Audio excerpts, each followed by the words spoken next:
"We don't need you anymore," they said after I spent 3 months training 6 replacements. I left without a word.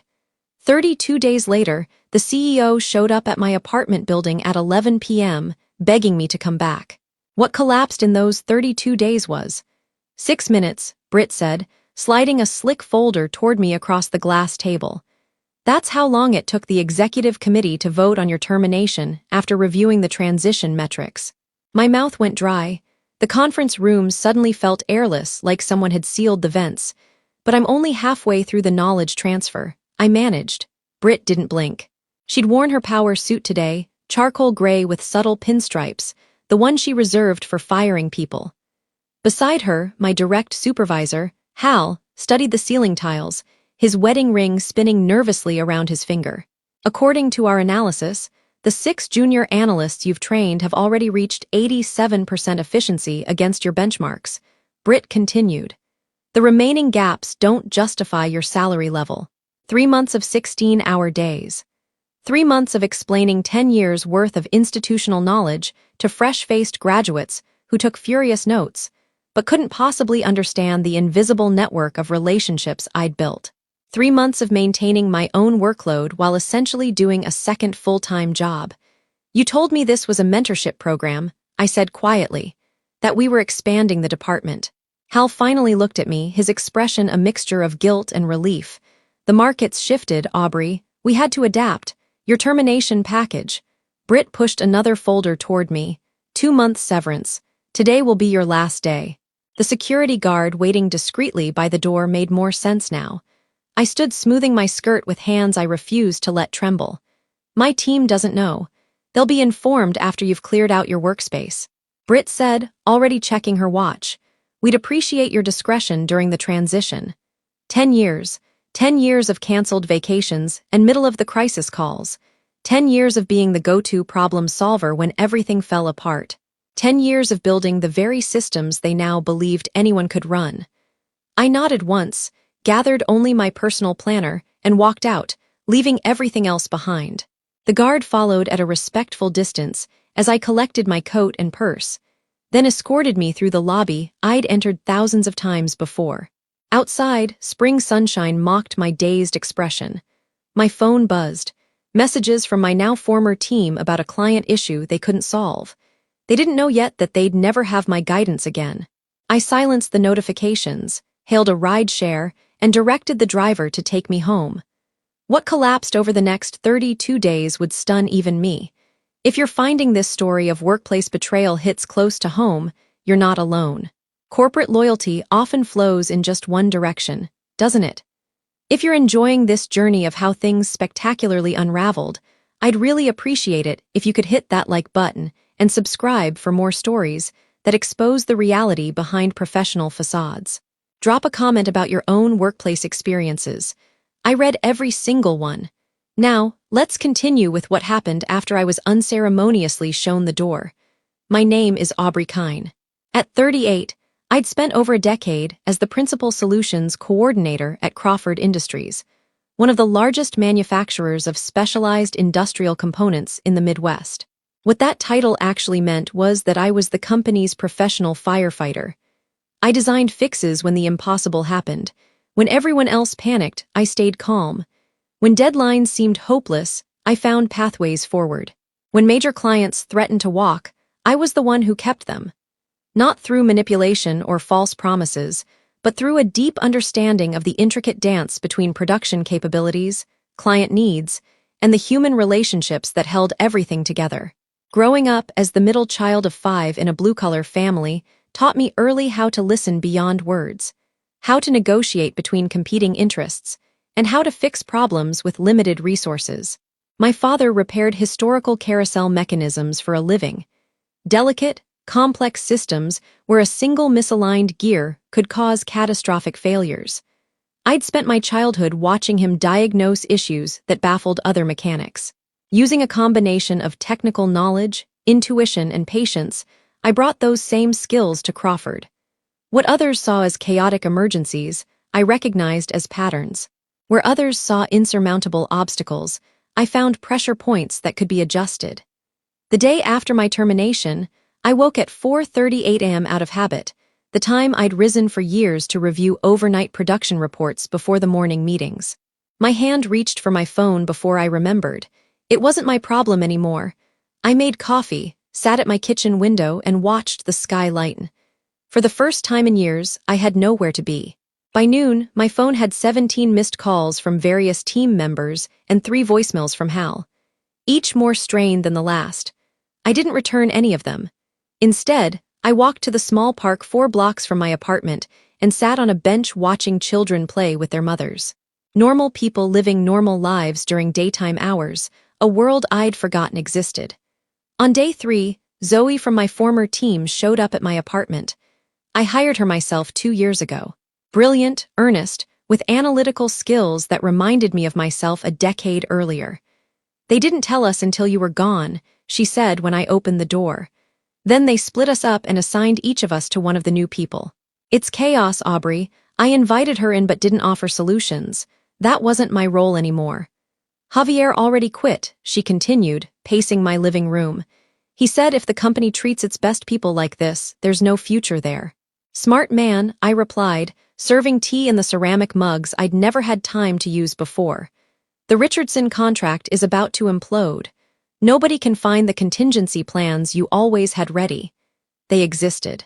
Detailed scenarios for dozens of potential crisis points stored on the company's shared drive in a folder structure I'd explained repeatedly to Hal, who had deemed it unnecessarily complex and overly cautious.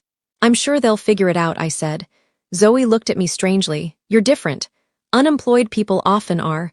"No, it's more than that." She studied me. "You seem lighter, like you've set something down." I had the crushing weight of carrying an entire company's operational success on my shoulders, a burden I hadn't recognized until it was removed. Despite the shock and betrayal, despite the financial uncertainty ahead, I felt a curious sense of freedom. I didn't tell Zoe that I'd already received 3 calls from headhunters who'd heard about my sudden availability. News traveled fast in specialized industries. I didn't tell her I'd turned down 2 interviews already, needing time to consider what I actually wanted next. After Zoe left, I opened my laptop for the first time since the termination. My personal email contained 4 messages from clients I'd worked with at Crawford. The subject lines varied, but the content was essentially the same. "What happened? Are you okay? The new team doesn't understand our needs." By the end of week 1, Crawford's stock had dropped 6%. A small industry blog published a piece noting operational disruptions following personnel changes. I read it with detached interest while sitting on my balcony drinking afternoon tea. Another new luxury. Week 2 brought rain and a text from my former assistant. "The executive floor is in constant emergency meetings. Hal looks like he hasn't slept in days." I didn't respond, but found myself smiling as I prepared dinner that night, actually cooking instead of ordering delivery to eat while reviewing reports. During week 3, I began interviewing at other companies, partly out of financial necessity. Each conversation followed a similar pattern. The hiring managers would ask about my experience, then inevitably inquire, "We heard Crawford's having significant issues since your departure. What exactly did you do there?" How could I explain that what I did wasn't on any job description? That my value lay in connections and pattern recognition built over years? That I'd created systems so seamlessly functional they appeared effortless until they weren't there anymore? I solved problems. I'd answer simply. At home that evening, my doorbell rang. A delivery person handed me a heavy gift basket with a handwritten note from Tyson Richardson himself, CEO of Crawford's largest client. "Whatever they're paying you next, we'll top it. The new team doesn't understand our production needs." I set the basket aside without opening it. My phone rang 10 minutes later. Crawford's main switchboard. I let it go to voicemail. What I didn't know then was that the Richardson contract, worth nearly 30% of Crawford's annual revenue, had just issued a formal warning letter threatening to terminate their relationship within 14 days unless specific production issues were addressed immediately. The 6 junior analysts who had supposedly reached 87% efficiency against my benchmarks were drowning. 3 had already quit. The remaining 3 were working around the clock, trying to untangle systems they'd been told were simple, but we're discovering we're built on a decade of nuanced decisions and relationships. On day 29, the industry newsletter reported that Crawford had temporarily shut down its main production line due to quality control concerns, a euphemism for a catastrophic failure in the supply chain sequencing.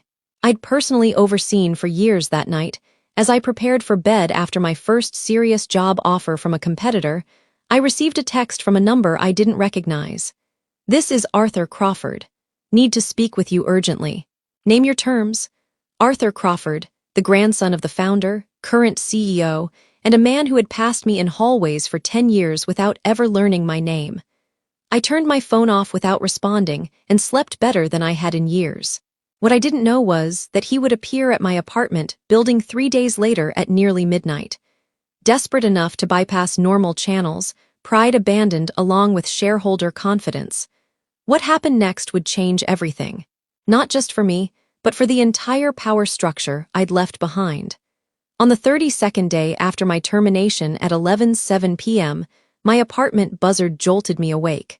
I'd fallen asleep reading on the couch, another new freedom, letting my body rest when it needed to instead of forcing it through another late night of work. The persistent buzzing continued. I checked my phone.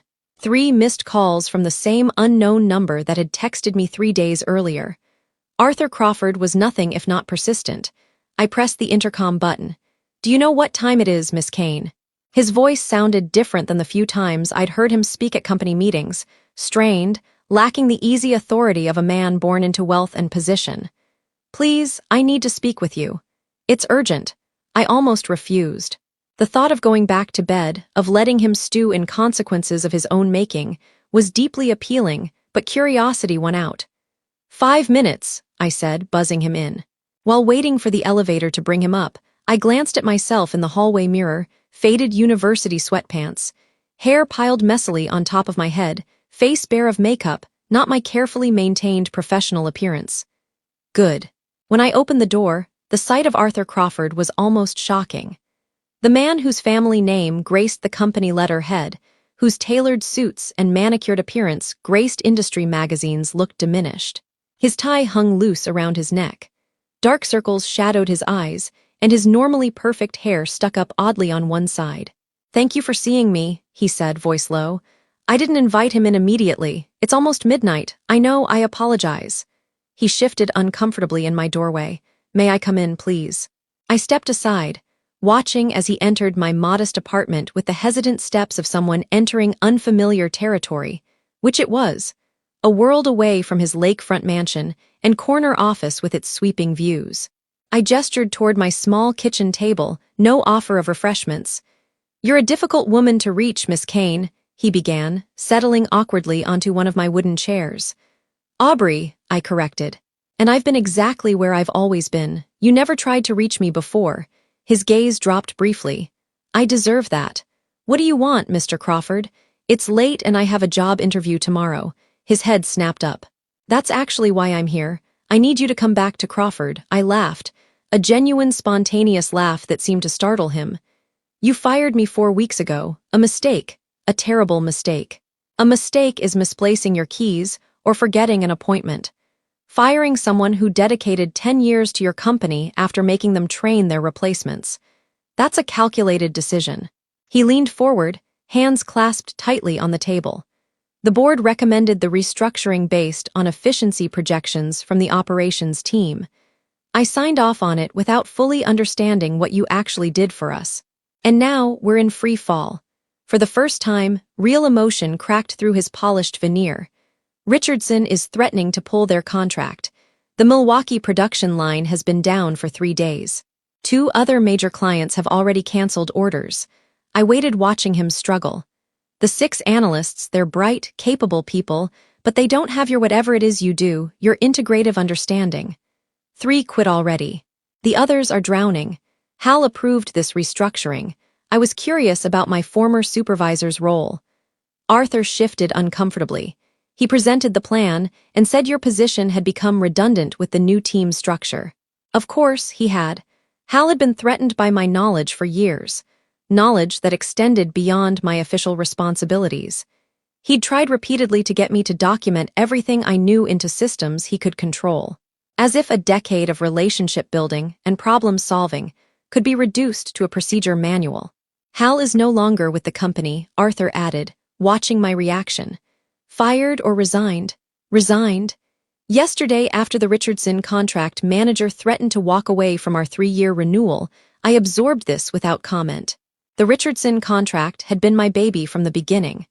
A challenging client with exacting standards, but who rewarded reliability with unwavering loyalty. I'd built that relationship person by person, from the floor managers to their executive team. What exactly do you want from me? I asked finally. Come back, help us stabilize, name your terms. Why should I? The question seemed to surprise him. Because we need you. You didn't need me 4 weeks ago. We were wrong. I stood walking to my window. The city lights spread out below. Thousands of windows where other lives played out. Lives untouched by Crawford Industries' impending crisis. Do you know what I did the day after I was fired? I asked without turning. He remained silent. I went to a park in the middle of the day. I watched children play. I felt the sun on my face in daylight hours for what seemed like the first time in years. I turned back to face him. My doctor told me last year that my blood pressure was dangerously high. That was after my 3rd kidney infection from working so many hours. I wouldn't take bathroom breaks during crisis calls. His expression registered genuine shock. In 10 years, I took exactly 7 vacation days. 7. I canceled my grandmother's funeral because the Westerly project was in jeopardy. I broke off an engagement because I couldn't give my relationship the time it deserved while solving everyone else's problems. I didn't know. Of course you didn't. You never asked. None of you did. You just expected me to make everything work. And I did, until I became too expensive compared to 6 fresh graduates you could pay entry-level salaries. He had the decency to look ashamed when Britt and Hal told me I was being terminated. Do you know what I felt underneath the shock? Relief, like putting down a weight I'd carried for so long I'd forgotten what it felt like not to carry it. Arthur stood slowly. I understand your anger. No, you don't, I interrupted. That's the point. You don't understand anything about me or what I did for your company. You never tried to. Then help me understand. His voice dropped, almost pleading. Please, hundreds of jobs are at stake now. That was playing dirty, and he knew it. The production line workers, the administrative staff, the warehouse teams, they weren't responsible for the executive decision that had disregarded my value. What specifically do you need? I asked finally. Relief flooded his face. The Richardson contract is the immediate crisis. We can't figure out how to meet their production requirements with the supply chain disruptions. Then, there's the quality control issues on the Milwaukee line. And something about a European certification process that stalled completely. I held up my hand to stop the flood. And your solution is for me to come back and fix everything just like that. Yes, whatever terms you want. Name your price. I studied with him. This powerful man reduced to midnight begging in my apartment. The situation must be more desperate than even I realized. I'll need to think about it. Disappointment flickered across his face. We don't have much time. The board meets tomorrow at 4 to discuss emergency measures, including what? He hesitated. Potential sale of divisions, layoffs. I walked to the door, opening it. I'll call you tomorrow morning. He looked like he wanted to argue, but nodded instead, moving past me. At the door, he paused. For what it's worth, I'm sorry. Not just for the company's sake, for how you were treated. After he left, I couldn't sleep. I paced my apartment, weighing options, considering angles. The company that had discarded me was now desperate for my return. The power dynamic had shifted completely. What exactly did I want? Not revenge, at least not the destructive kind that would hurt innocent employees, but accountability, recognition, yes, those I wanted. The next morning, I called Zoe. What's the real situation there? Her voice lowered to a whisper. Worse than you can imagine. They've lost access to the integrated tracking system. Nobody knows your passwords or how you built it. Richardson sent inspectors who found quality inconsistencies. The Milwaukee line had 3 emergency shutdowns this week. Everyone's panicking. After hanging up, I made another call to Tyson Richardson himself. Aubrey, he answered immediately. Tell me you're coming back to fix this mess. Not exactly, I replied. But I might have a proposition for you. At 3:45 p.m., 15 minutes before the emergency board meeting, I walked through Crawford Industries' front entrance. The security guard did a double take, but waved me through. Nobody had bothered to remove my building access. In the lobby, Arthur Crawford waited anxiously, relief washing over his face when he spotted me. Thank God, the board's assembled. We need to cut him off. I'm not here as your employee. I'm not here as your employee. What? I handed him a thick folder. This contains my proposal. I suggest you review it with your board. His face clouded with confusion as he opened it, scanning the first page. His eyes widened, looking up at me in disbelief. This isn't possible. You can't seriously expect the meeting starts in 10 minutes. I'll wait here for your answer. As he hurried toward the elevators, clutching my folder, I settled into one of the lobby chairs. A text message lit up my phone. Zoe, are the rumors true? Are you coming back? I smiled to myself, not responding. The board would be reading my terms right now. Arthur would be presenting them, knowing he had no choice but to accept. What I was about to create wasn't just a new position for myself. It was a complete restructuring of power, one that would ensure what happened to me would never happen to anyone else at Crawford Industries again. But first, they would need to agree to my terms, all of them. The next 30 minutes would determine not just my future, but the future of everyone who had ever been undervalued in their professional life. The elevator doors opened, and Arthur emerged, his face unreadable as he approached. The board has reviewed your proposal, he began. What he said next would change everything. The board has reviewed your proposal, he began, his expression unreadable.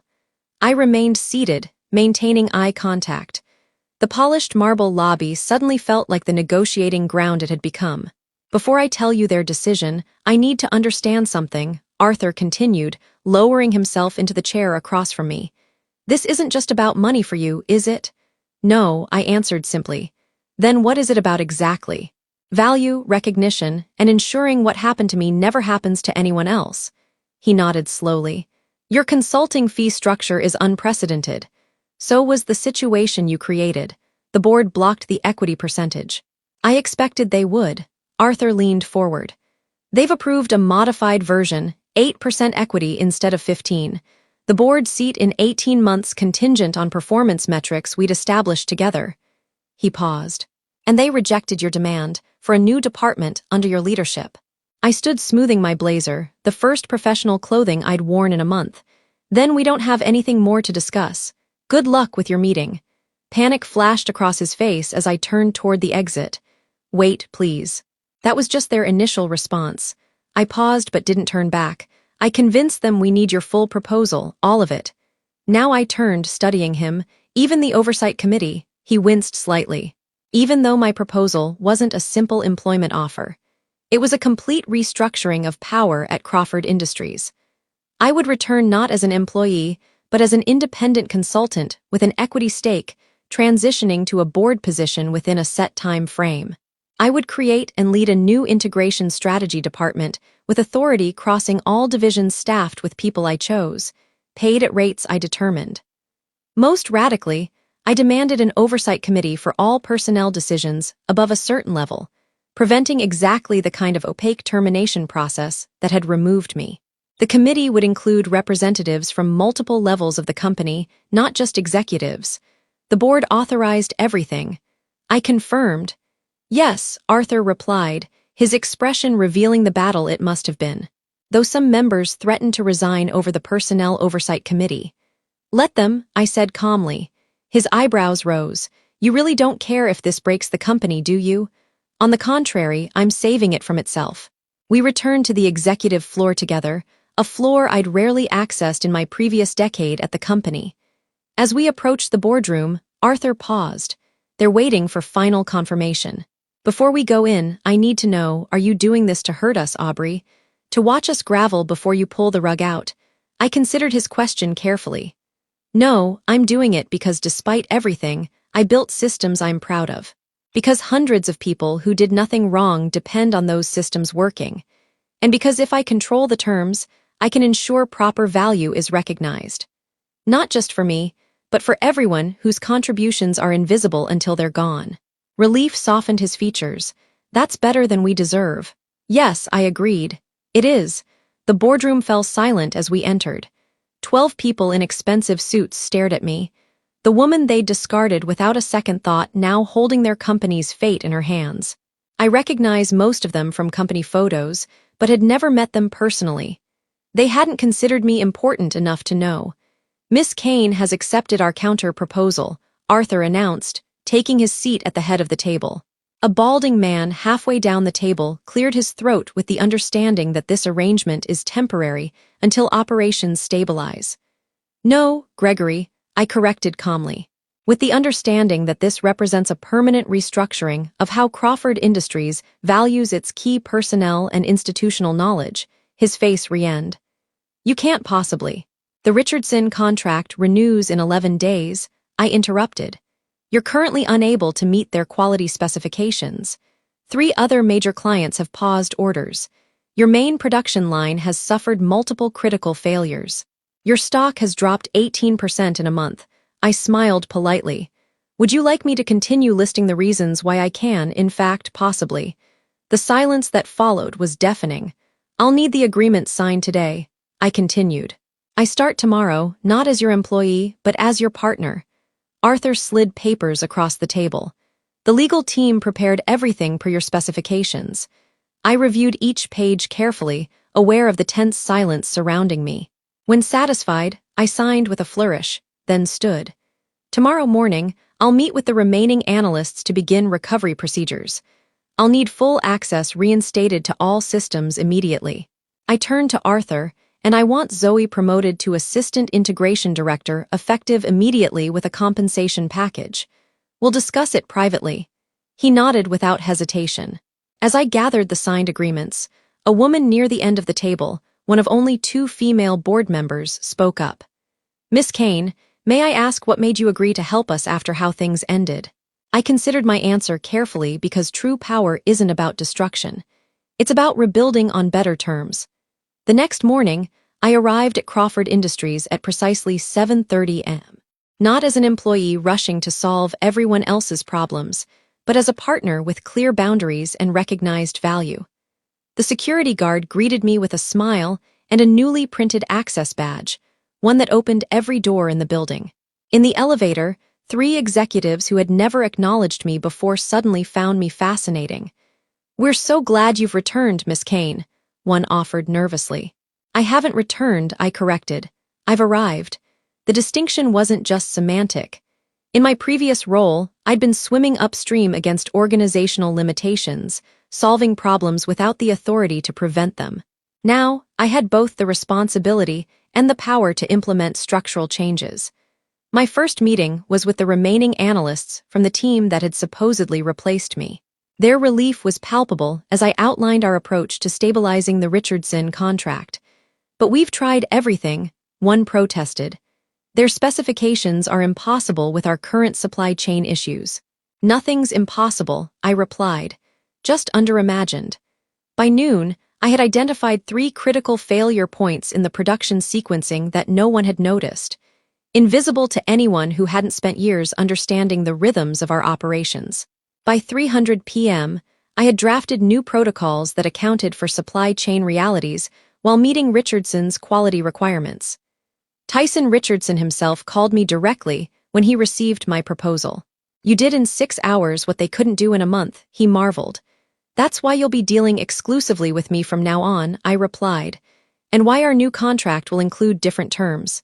"Name them," he said without hesitation. 2 days later, I presented the board with a renewed Richardson contract with better terms for Crawford Industries than they'd had in years. Their stunned expressions were worth every minute of the intense negotiations.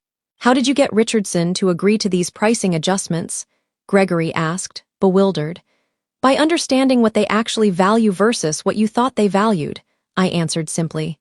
Within 2 weeks, all critical operations had stabilized. Within a month, the stock had recovered its losses. Within 3 months, my new integration strategy department had transformed how information flowed through the company, breaking down silos that had caused costly redundancies for years. Most importantly, the Personnel Oversight Committee, now formalized in company bylaws, had already prevented 2 ill-considered terminations proposed by executives who couldn't see beyond spreadsheets to the human value involved. 6 months after my midnight conversation with Arthur Crawford, I sat across from him in what had once been a monthly formality, but was now a genuine strategic partnership. "The board vote for your seat is next week," he mentioned. "It's going to be unanimous." I smiled. "Even Gregory, especially Gregory, since you fixed the European certification process, he's become your biggest supporter." I leaned back in my chair. "It was never about having a seat at the table, Arthur. It was about changing the table itself." "Well, you've certainly done that," he acknowledged. "Crawford Industries hasn't operated this efficiently in its entire history." What neither of us said aloud, though we both understood, was that my greatest revenge wasn't in humbling those who had undervalued me. It was in creating a system where value was recognized before it was lost, where institutional knowledge was respected as the asset it truly was, and where no one person could discard another without proper consideration of all they brought to the table. I hadn't just saved Crawford Industries. I'd transformed it into what it should have been all along. The true revenge wasn't in destruction. It was in reconstruction that made the old power structures obsolete. As I left Arthur's office that day, I passed the workspace where 3 new analysts were being trained by Zoe, now Director of Integration Development with her own equity package. They weren't just learning procedures.